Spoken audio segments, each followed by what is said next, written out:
said she only have like one nurse available right now, and I don't know if there's another pink slip or whatever. Tingnan natin kung ano madadagdag natin dun.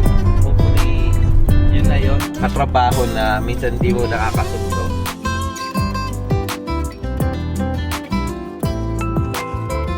Marunong ka pa mag-scooter? Kaya mo naman si Carla. Ito yung para sa fire pit. Hello guys, happy Sunday and welcome back sa Andrea Judge TV. Today gagawa lang tayo ng video for a weekend vlog, and umpisa natin yan papasok sa work dahil nag-pick up tayo ng 4-hour shift. Let's go.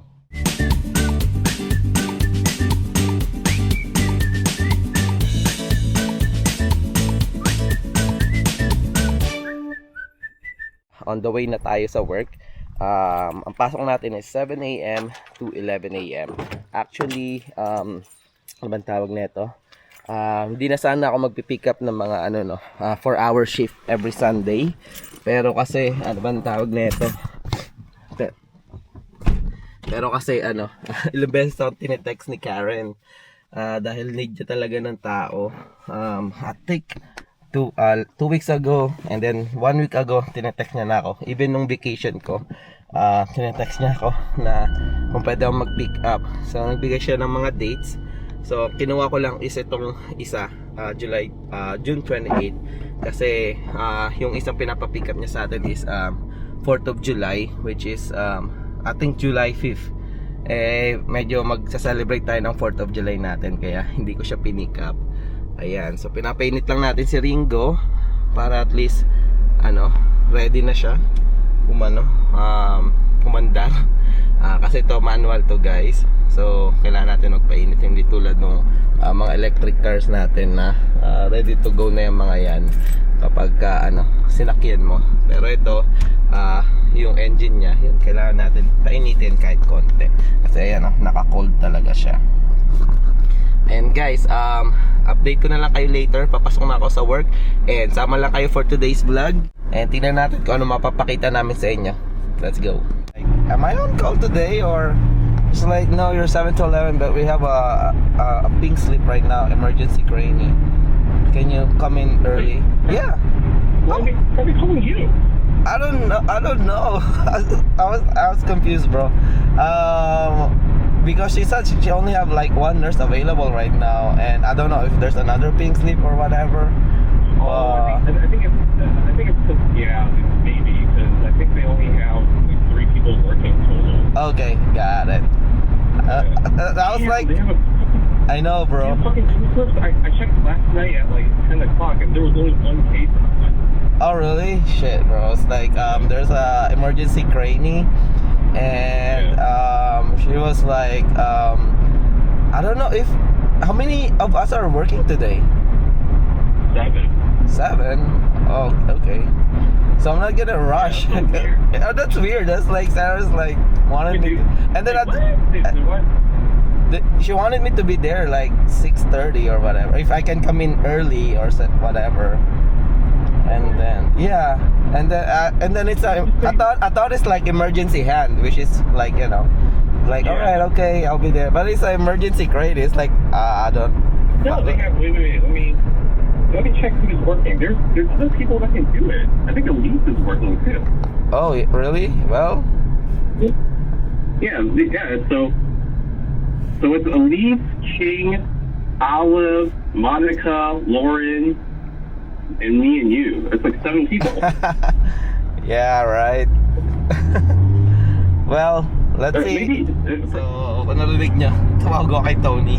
Kasi nagulat ako guys, tumawag yung front desk sa amin, or yung charge nurse sa akin, na tatanong kung pwede akong pumasok ng maaga. May unang tanong ko agad is, on call ba ako today? Because I thought nag-pick up lang ako ng shift ng 7 to 11. Sabi niya, hindi, nag-pick up ka lang talaga dito 7 to 11. Pero kasi kailangan ko ng isang nurse, and may ongoing na kaming emergency crane dito, kaya kulang daw siya ng isang nurse.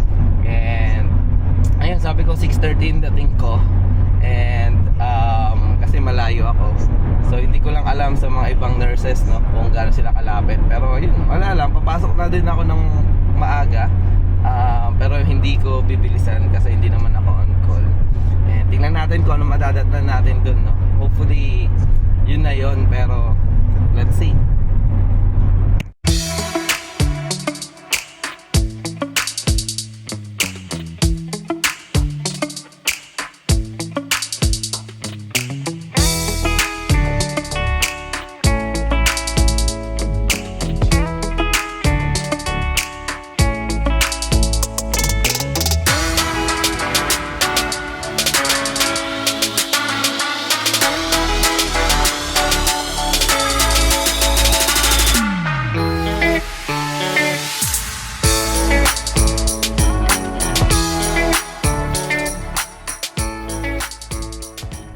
Hello guys, ayan, nandito na tayo sa work.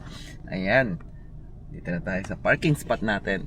And antayin lang natin si Tony, no? So sabi ko sa kanya, sabay na kami pumasok o maglakad. And para ayun, masarap kasi ka-partner si Tony. Sobrang galing. And cool lang siya. And syempre, kaibigan natin yan si Tony. And syempre, gusto natin siya maging ka-partner. So hopefully, sabay kami makapasok and then maging partner din kami sa isang case, no? So 4 hours lang naman. So yun yung parang mga ano namin, ano ba tawag nito? Side hustle namin nila Tony. Regular lang yan kami, si Tony, Salem, Kuya Alan, si Kuya King, yan. Tawag sa amin is princess shift. Ayan, inaasar kami ng mga doktor, or natutuwa yung mga doktor, no, pagka there's like one Sunday na puro kami lalaki, and tawag sa amin ni Dr. Carson is princess shift, and then siya yung queen. So yun lang yung parang inside jokes namin dun sa OR kapag magkakasama kami. Kasi si Dr. Carson, general surgery siya, burns, and syempre parati tayo nagwo-work sa kanya, nakakabiroan na natin.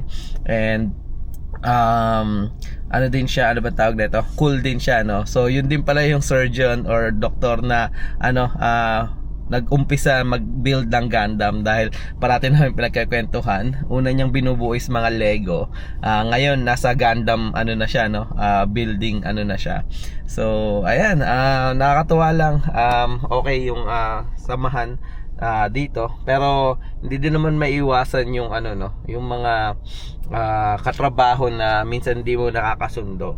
So ako parang inaano ko na lang, pag partner ko hindi ko kasundo, inisip ko na lang, one day lang naman, matatapos din yung araw, kaya ganun. Importante is, you know, makapag-function ka pa din, no, as a nurse or as a OR nurse. Wala lang, nakapag-share lang ako guys, nantay ko lang si Tony, and see you na lang later. Hello guys, eto, pauwi na tayo, and kaka-out lang natin, mga around 11:30 nag-out na tayo, no. And yun, sobrang ano nga guys, busy. Kanina pagdating, meron dalawang pink slip. Pag sinabing pink slip, ano siya, emergency, true emergency case talaga siya. So kailangan parang in 5-10 minutes ready na yung OR, no, na i-accept yung surgery na yon, dahil life or death situation. So kanina, pagdating ko, may dalawa na pink slip na ginagawa or gagawin pa lang, pero naka-setup na kasi sinetup ng night shift. So napunta ako sa emergency trainee, ano siya, MBC. Doon tayo napunta, natapos naman siya within 2 hours. So wala na tayong ginawa after nun. And then after nun, nagana tayo continuous education, no? Or yung ano, may tatawag kami RQI. So parang ACLS and BLS training siya. Doon na mismo sa hospital namin. So yun na lang, tinapos ko na yung module ko, and then nag-practical na din ako. So para wala na akong problemahin. Ayan guys, so pauwi na tayo. And para sa akin, di naman masama na shift, dahil ano siya, 2 hours lang naman halos yung ginawa natin, which is yung emergency trainee. And guys, sama lang kayo for today's vlog. Siguro update ko kayo later. Let's go.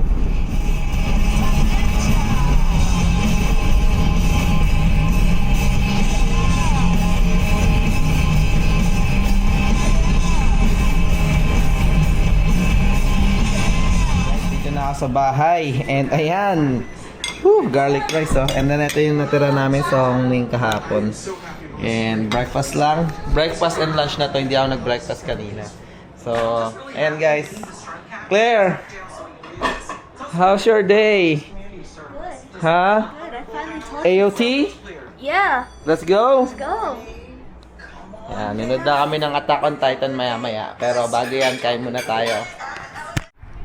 Guys, update lang. Ayun, kaigising lang natin, no? And ayan, inumpisa na ni Andrea yung ilang hukay dito. Actually, pinatulog niya ako kasi nga nagising tayo ng maaga kanina kasi pumasok tayo ng 7 to 11. And ngayon, ako naman yung magtutuloy. So, shift ko naman. Ayan, nakatatlong balde na ako. So, itong lupa na to, nasa 4 inches na to. And then, ano na lang, no? Lalagyan na lang ng gravel, tapos i-compact. And then, sana matapos namin para sa 4th of July, pwede nang matambayan dito. Actually, wala pa nga tong wala pa yung mga furnitures na binili namin para at least talagang anuhan talaga siya, no? Maupuan talaga siya. Pero, wini-wish namin na sana matapos to ng before 4th of July. And kasi may mga in-invite na tayo, no?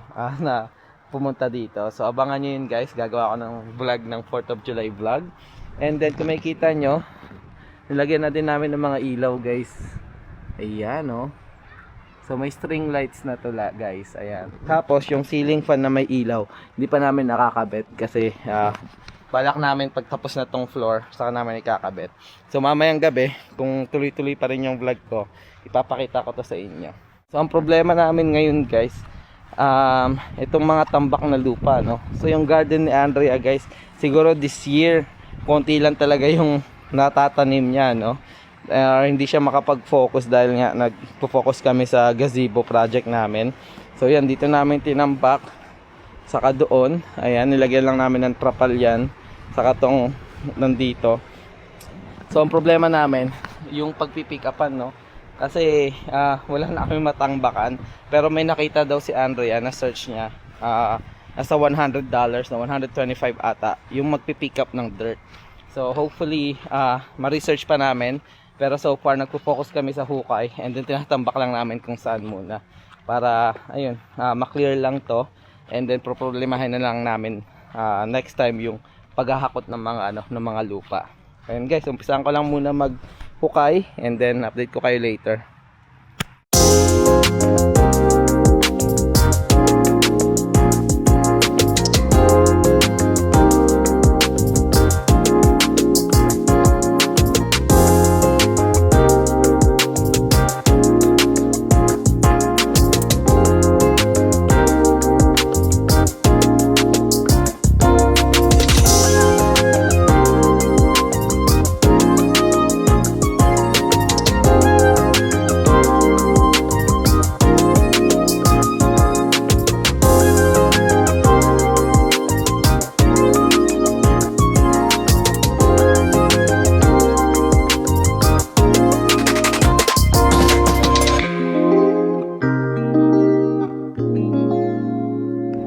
Hi guys, ayan, magbabike lang kami ni Andrea. Ayan, no? Tapos ayun siya, oh. Marunong ka pa niyan? Ayan, nakalimutan natin mag-scooter ni Andrea, oh. Ayan, so scooter bike lang kami ngayong afternoon. Wala namang ginagawa. Ayan. Ayun. Sige, update namin kayo later, guys. Say hi. Oh. Ayun, no. May dala kami ni Andrea, eh. So ayan. Pero ikot-ikot muna kami dito. Afternoon. Mukhang ulan, no? Cloudy. Actually umulan na, guys, pero sabi hanggang 5 PM lang. Pero ambon lang naman. Ayan yung lake dito, guys, oh. Mga maipit dito.